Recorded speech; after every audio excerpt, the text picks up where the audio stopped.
evening. Today I want to commemorate Rosa Parks. Her bravery for standing up for her rights. Rosa Parks was born in Tuskegee, Alabama on February 4th, 1913. Her parents separated when she was 2 years old, and she moved to Pine Level, Alabama with her grandparents, her mother's parents. Her childhood brought her early experiences through the racial discrimination for racial equality. Her mother taught her to read at a young age. She attended a segregated one-room school that lacked school supplies. Some of them did not even have desks. She was forced to walk to school from first grade through third grade due to Pine Level not having any school buses for the black kids. The transportation there was used for only white students. In 1929, while in 11th grade, she dropped out of school to take care of her mother and her sick grandmother. She never returned to school. She got a job at a shirt factory in Montgomery. In 1932, at age 19, she met and married Raymond Parks. With his support, she earned her high school degree in 1933. She became actively involved in the civil rights issues by joining the Montgomery chapter for the NAACP in 1943. In 1955, after leaving her job, she boarded a bus home. Her bus was full of passengers.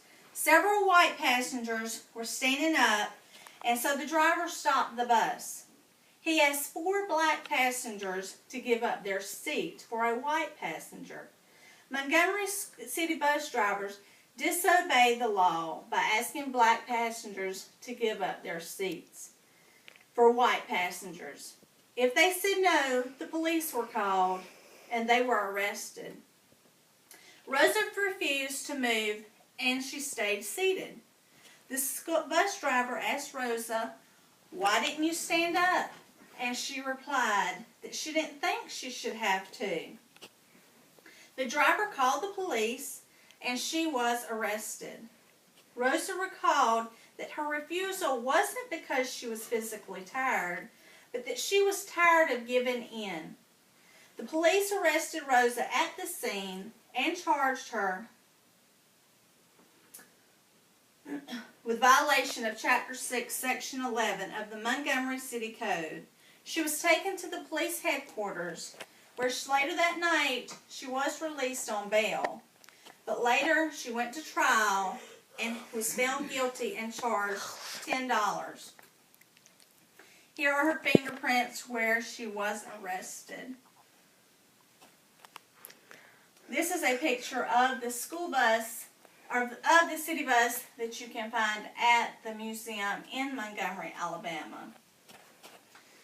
Rosa worked with Dr. Martin Luther King on the Montgomery bus boycott. It was formed and lasted 381 days.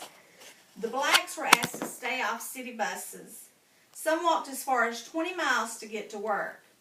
The Montgomery Improvement Association believed this was an excellent opportunity to create real change. The boycott ended on the December 20th of 1956. She became a symbol of the civil rights movement. During Rosa Parks' life, she did receive many awards. She received the Spingarn Medal, which is NAACP's highest award for her accomplishment in civil rights.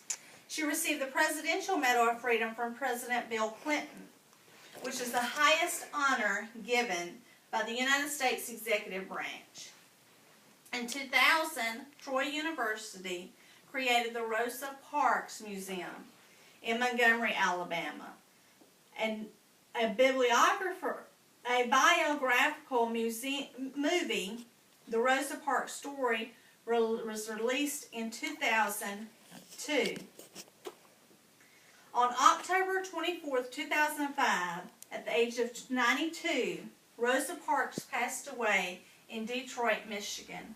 She was the first woman to lie in honor at the Capitol in Washington, D.C. Shortly after her death, the chapel where her funeral was renamed Rosa L. Parks Freedom Chapel.